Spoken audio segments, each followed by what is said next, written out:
Welcome to Sex and Breakfast, the sexy way to start your day. Dishing out sexpert advice and spicy insights about sex, love, and everything in between. Hosted by sex coaches and therapists from around the globe. We're getting slippery in the kitchen today because today it's all about lubes. By the end of this episode, you'll know how to choose the best product for your body, what to avoid, when to use it, and how to even make your own. Because everyone deserves a lube on their nightstand, not just any lube, but the one that's going to support your body and your optimum pleasure. Before we slide on into this talking about lubes, I want to give you some framework around why all lubes are so different. And you can't just pick one off the shelf and think it's going to work all the same. We are putting these products on the most sensitive part of your bodies, your genitals. These areas have an ecosystem and natural biome.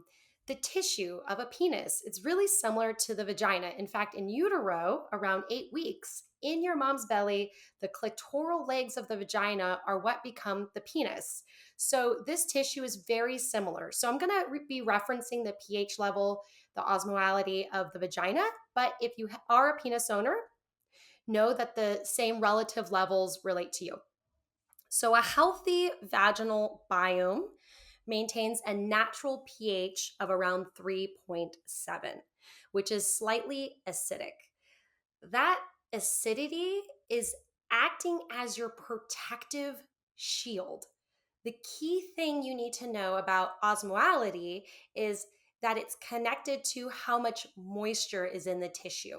So if the number in the lube is far off from your normal osmolality, which is around 290 millosmoles, semen is about 340, then it's drying you out and pulling water out of your cells, leaving your tissue dry, fragile, and prone to tearing. And same thing with your pH balance. If the pH balance level of the lube is not around the 3.7, it's hacking away at the barrier of protection. And once that layer is gone, it increases our risk of yeast infections, BV, which is bacterial vaginosis, UTIs. We get tissue irritation, dryness, micro tears, which lead to painful sex. We have greater susceptibility to STIs, including HIV. So some people feel shame around using lubes, thinking that their body should be, quote, wet enough. So ladies, what would you say to someone who feels uncomfortable using lube? I always like to explain to my clients the occurrence of arousal non-concordance. And I think there's power in having a name that describes a physiological response. And a lot of people, because of our sex education that we see in the media or just not having all of the information, we take how wet or how naturally lubricated we are as a indicator, as proof of how aroused we are. And when you find yourself in a intimate interaction with somebody and you're having sex, and then even though your mind is aroused and your body and mind are saying yes, but you're finding that you're not uh, very lubricated, this is where some shame can come in because they're like, what's wrong? Is something broken? Or your partner may be wondering, oh, am I not turning my partner on?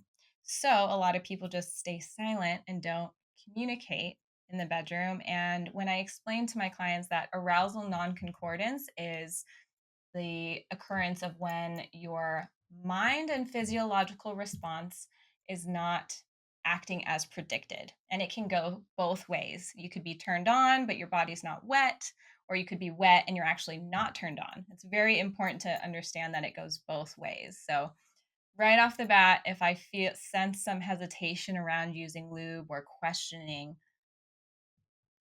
whether or not they're wet enough and why, I give them this definition. That's a good one, Noraldin. Absolutely. And I think we touching on the education is the key.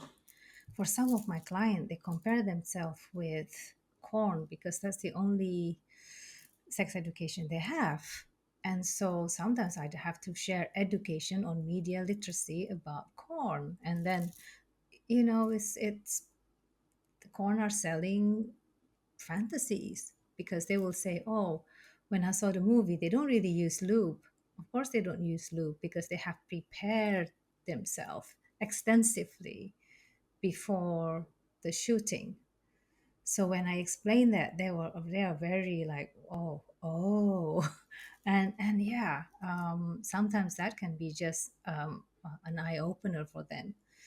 And the shaming part is really, really real because sometimes they feel like they're not a real woman if they're not able to lubricate themselves naturally. On the other note, some of my clients are actually very sensitive with the ingredients from the lube, and they have certain skin condition that just stop them from using certain lubes or over-the-counter lubes, and so or they are conceiving, so they're worried that lubes are going to interfere and kill the sperm. Yeah, I agree with Dr. Norlin. I agree with Dion. I agree with you, Nicole, too, where a lot of there's so much shame around using lube as a woman, and it can happen. Any woman at any age, or anyone with a vulva, vagina at any age, could have a need for lube. So there's no shame, or the hope is at some point they will not have shame around using lube because yeah, you'll see throughout this episode there's all different kinds besides um, just what's in your mouth. Yes, I agree. And speaking of lube, I do want to differentiate between vaginal moisturizers and lube. So, lube is used during sex to reduce friction and increase comfort. Vaginal moisturizers are used regularly, not during sex, to treat ongoing dryness and maintain vaginal hydration like a lotion. Yeah, and I'm gonna throw in a third classification. So you said vaginal moisturizers, lube, and vulva balms. And I'm seeing some really amazing vulva balms on the market, and they're called that because they have a balmy consistency, and they're thick, and they're meant to really nourish your external architecture, your labia.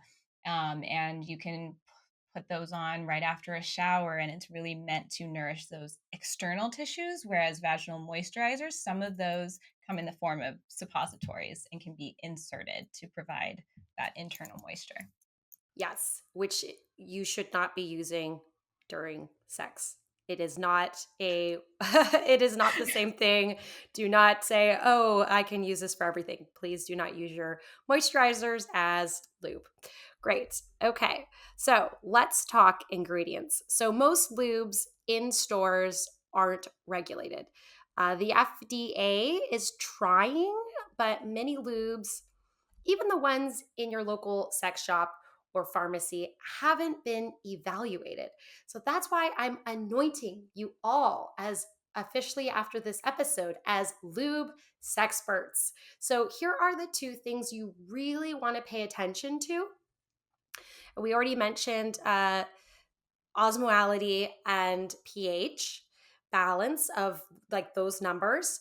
And these are some other ingredients: propylene glycol. So, hint, hint, don't forget this word because it is in most cheap lubes and it has the osmolality of 10,000. That's 30 times more concentrated than your body wants. So, just imagine it just like sucking all the moisture out of your tissue. So it's very, it just leaves you very open to, like we had said before, um, pain, tearing, and STIs, and wreaks a whole bunch of havoc. The second ingredient is parabens. These are preservatives that are linked to disrupting your hormones. Petrochemicals. These are ingredients that are not vagina friendly to our bodies, and they just we just don't like them inside. And then the last thing is artificial scent or flavors. So these items might smell good now, but they're going to really irritate the tissue. Does anyone have any thoughts or comments about any of these ingredients that I just mentioned?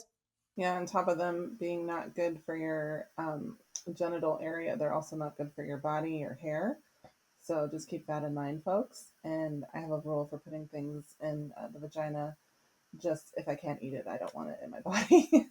Yeah, that's a good point, Dominique, because your vaginal tissue is actually really similar to the tissue in your mouth. So if it doesn't feel good in your mouth, it's not going to feel good down there. Yep.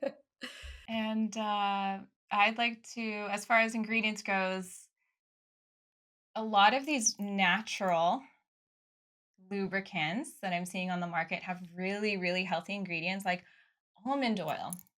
And if you have a food allergy to nuts, you should also be very careful about almond oil, any nut oils that are going to be in here. So just even though you feel like you can trust it and it's organic and all of this stuff, check for your food allergies because that's could be a very scary issue to run into. I love that. We could have just saved a life right now, a vaginal life. My thoughts on this, because there's so many variety of them, sometimes going to a reputable supplier who knows about lubes can really, really be helpful. So I always have some names handy and refer client to see them. Ingredients wise, I think watch out for glycerin based lube. Glycerin based lube for some people may cause yeast infection, especially if you're really sensitive or prone to it, because it can disrupt vaginal environment. So if you're worried about infection, check the ingredients. Just like when you go to the supermarket, you check all the content, right? Do the same thing with lubes and try to consider glycerin free alternative. I actually want to possibly alter that because I have heard in a different forum that glycerin isn't being broken down the same way as it is in your stomach and therefore isn't creating that sugar that it would as if it was being digested. So I have recently heard that it does not create yeast infections. So Hmm. has anyone else heard that, ladies? I haven't heard that, but Okay. I have some clients who are very sensitive with glycerin. Hmm. This is anecdotal evidence, of course, and so um, yeah, that they have to consider alternative. Yeah, and this might be one of those both and situations. Like, perhaps we'll do a little bit more research to find a source that clears this up. But what I'm hearing is that, even though the majority of people aren't going to, their environments aren't going to respond negatively to glycerin due to like maybe glycerin isn't broken down in the same way, but there could be a population that their vaginal microbiome does have a certain level of reactivity that's not quite an allergy, but is also their pH can get a little off for various other reasons, and that's going to be due to their personal makeup of their vaginal microbiome. I like that. So adding glycerin, it could never hurt to be more aware of other ingredients to just avoid. Yeah. Yeah, or you can go to this kind of suppliers and it can give you samples, small sachet samples, and then do a test batch and see what's going on before you buy the whole bottle of it. So that's one of the tips that can be useful, I suppose. Yeah. And I also, so if people were going to do a test patch, how do you suggest that they do that test? Um, you do just a certain area in your vulva and and wait it out and see. Yes, absolutely. Great. All good tips. Oh, wait, there's one more thing. Are we going to touch on about the silicone lube Yes. later? Oh Okay, yeah. Oh yeah. because Let's get in there right now. there's this Yeah. question also about some clients like, Yeah. oh, I worry about silicone lube. Yeah, Some let's people break it have. down right now. So, the major types of lube and where they shine. So, the first one is water based lube, and that's pretty much good for everyone, condoms, toys. The pro is that they're pretty easy to clean since it's water based. However, the con is that they tend to dry out quicker. So, if you are using a water based lube, you're probably going to need to reapply this during use. My personal favorite water-based lube is from the company Good Clean Love. Any favorites you ladies want to recommend? I'm also gonna ditto with the Good Clean Love because I love that one. That was the first one that I ever used. Love it. Got a special place in your heart. Yes, it does. Or something. Yeah, or something. um, I really, really like Mod, and that's going to be a water-based, but also aloe is another major ingredient there. So it has this extra nourishing quality. And I just want to give a quick tip because a lot of my clients, they like that how gentle water-based lubes are for them, but then they end up not sticking with them because of this reapplication issue. So, pro tip, get yourself a lube dispenser for your nightstand that is censored. So you just stick your hand underneath it and it'll get dispensed like an automatic soap dispenser basically, but it's designed for lube. And some of these actually can warm up the lube too, so you don't have that shock of the chill. So Yeah. that'll totally solve the interruption of sex, or like, oh my god, I threw the lube bottle on the, where'd it go? Secret.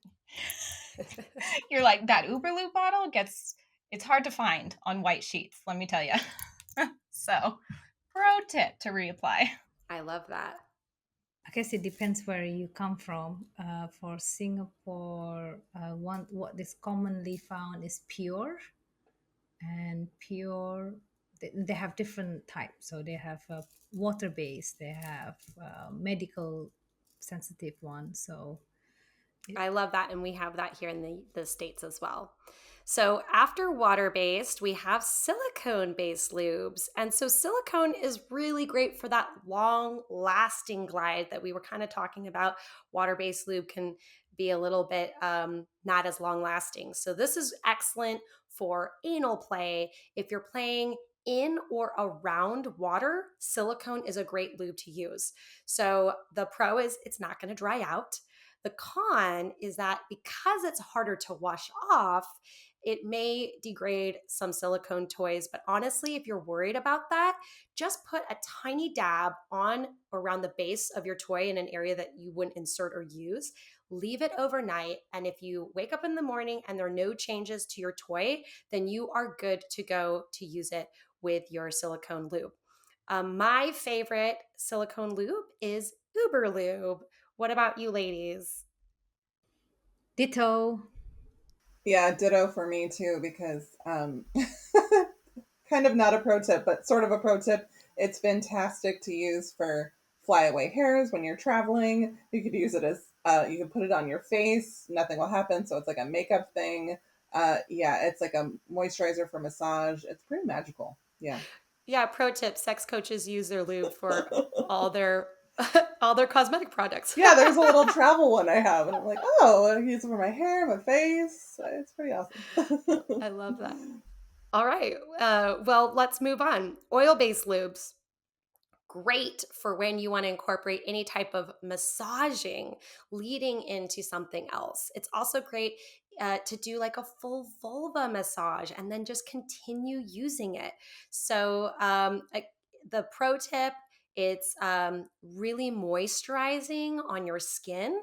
The con is that if you're using latex, you can't use an oil-based because that oiliness is going to react with that latex.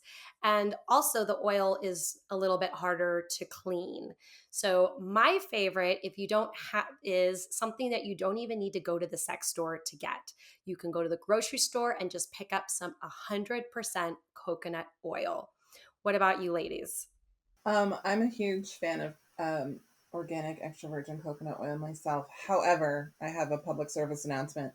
Have a separate bottle for your nightstand because there was an incident when I was younger where I used the kitchen for the lube and I didn't have a separate one, and then I never did it again. So that's where bacterial vaginosis or yeast infections come in. So be careful, ladies. I love the Ah Yes brand. But this is one of those that has almond oil. So I cannot use the Ah Yes oil-based one myself, but the brand is really good and I have tested the consistency, checked it out. So Ah Yes is great for their water-based and their oil-based and their vaginal moisturizer as well. I'm old-fashioned. Coconut oil is still the best. And it smells yummy too. Oh, goodness. I love that we all have the same lubes. I could feel like I could sneak into any of your bedrooms and just feel like I'm right at home. Exactly. Oh, do not share your lubes as well. That's a tips. Well, I'm not Of going to stick. course. I'm just going to put my hand over Dr. Norland's, Dispenser. dispenser. But I guess with jar it'll be different, isn't it? Yes. You can also get applicator, like a syringe. Yeah. Oh. Mhm.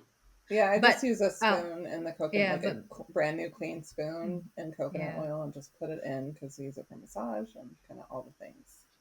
But make sure Yes. you change the syringe. And Oh yeah, ooh, that, Oh, yeah, yeah. yeah, Yeah, everything needs to get cleaned. yes, Yeah. Everything's a Oh. one time. or get your own personal syringe so that there's no contamination. The contamination is really important. Yes. Yeah. And the last lube we have is just hybrid lube. So it's kind of like a blend of water and silicone. So a little bit of each. So the final thoughts, using right lube can enhance pleasure, reduce pain, protect your tissue, and support your natural biome. The wrong one can throw everything off. So sometimes for weeks. If you are listening and you have painful sex, chronic UTIs, STIs, and the list goes on, look at your lubes. This could be a huge culprit. Whether you have a vulva or a penis, the tissues are similar in sensitivity. So choosing a body-safe lube matters for everyone.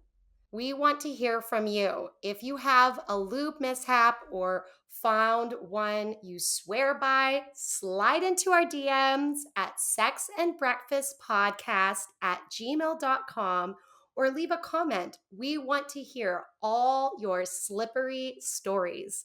And don't forget to check out our show notes for all these great lube products. Stay tuned for our next episode. Until then, send us some love by sharing, hitting subscribe, and leave a review. It really helps us connect to more incredible people like you. If you want to learn more about sex coaching or therapy, you can find us at sexandbreakfastpodcast.com. And be sure to follow us on Instagram at sexandbreakfastpodcast. The people helping us cook this all up are Michael Merle, creating our tasty tunes, dishing out our audio and video is Max Rainier, and our delectable visual designs by Brie Vilaubi.